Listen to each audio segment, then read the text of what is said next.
সুখের পর দুঃখ আসে আর দুঃখের পরই সুখ, এটাই যেন জীবনের নিয়ম। কিন্তু কারো কারো জীবনে এর ব্যতিক্রমও ঘটে। এমনই এক ভিন্ন রকম জীবনের নাম দুঃখী ডালিম বেগম। জীবন জুড়ে কেবলই দুঃখ, কষ্ট, নিঃসঙ্গতা আর বঞ্চনা। সিরাজগঞ্জের সলঙ্গা থানার চকনিহাল গ্রামের বাসিন্দা ডালিম বেগম। স্বামী থাকতে বাড়ি আছে, স্বামী ফুরে গেল, আমাদের শরীর খেনে আল্লাহ ভালো, খেনেই মন্দ।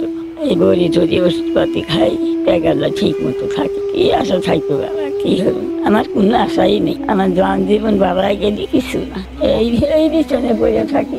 আমার বিটিরা, বেটারা, বউরা কেউ আসবো না। বেটাও নাই, বিটিও নাই, একটা নাতি বুতিও নাই, কেউ নাই। এই জনের ভরসা নাই বাবারে। আমাকে আল্লাহ থুইয়া টাকারে যদি ভালোই থাকে, ভালো না ঠেলে কি থাকে, তারা যদি না থাকে, আসে না আসে তো কি হবে? আমার কিছু করার নেই। কি হলে ভাবে নাই গো, এইভাবে থালি মরেই যাবো না কি হরমু? এ জনের ভরসা নাই বাবারে। ডালিম বেগমের বয়স 107 বছর। সোজা হয়ে চলার ক্ষমতা হারিয়েছেন অনেক আগেই। কিন্তু জীবিকা তো আর থেমে থাকে না। তাই জীর্ণশীর্ণ ঘরেই কখনো একবেলা বা না খেয়েই দিন পার করেন তিনি। এক ছেলে ও 3 মেয়ে থাকলেও কেউই খোঁজ রাখেন না দুঃখী ডালিম বেগমের। চোখের পানিতে ঝরে পড়ছে কত শত আক্ষেপ। ছেলে, মেয়ে, নাতি নাতনি সবই আছে, কিন্তু না থাকার মতোই, এবং কি খোঁজ খবরও নেন না কেউই। সন্তান আর নাতি নাতনিদের মায়া মহব্বতে দিন কাটানোর কথা ছিল দুঃখী ডালিম বেগমের। কিন্তু নিজ বাড়িতে একাকী রাত কাটাতে হয় বয়সের ভারে নুয়ে পড়া এই বৃদ্ধার। 40 বছর আগে স্বামী জসিমউদ্দিনকে হারান ডালিম বেগম। 2 ছেলে ও 4 মেয়ে নিজেদের সম্পত্তি বিক্রি করে চলে গেছেন একে একে। এমনকি মায়ের খোঁজ খবরও নেন না তারা। জীবনের শেষ পর্যায়ে এসেও বেঁচে থাকার লড়াই চালিয়ে যাচ্ছেন দুঃখী ডালিম বেগম। বয়সের কারণে চলাফেরা ও কাজ করা ডালিম বেগমের জন্য অত্যন্ত ঝুঁকির। তবুও সবই করতে হয় নিজেকে।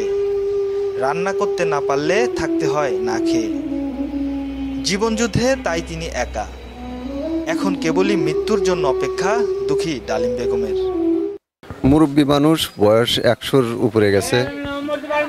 রাত্রিতে চলাফেরা খুব কঠিন অবস্থা। মানে যে বাথরুমে যাওয়া এবং পাকশাক করা সব দিক দিয়েই তার সমস্যা। এর জন্য গ্রামের মানুষ, পাড়া প্রতিবেশী কিছু সহযোগিতা করে। কতদিন ডাক দিলে হয়তো সাড়া নেয়, হয়তো এসে তাকে ধরা পড়া হয়, বাইরে টেরে নেয়, এই মতো অবস্থায়। আর দ্বিতীয় কথা হলো, কখন কোন অবস্থায় একা মানুষ থাকে, তার কঠিন অবস্থা হয়তো কোন জিনিসের দরকার হয়, কোনো লোক তার কাজ থাকলে একটু সহযোগিতা করতে পারে।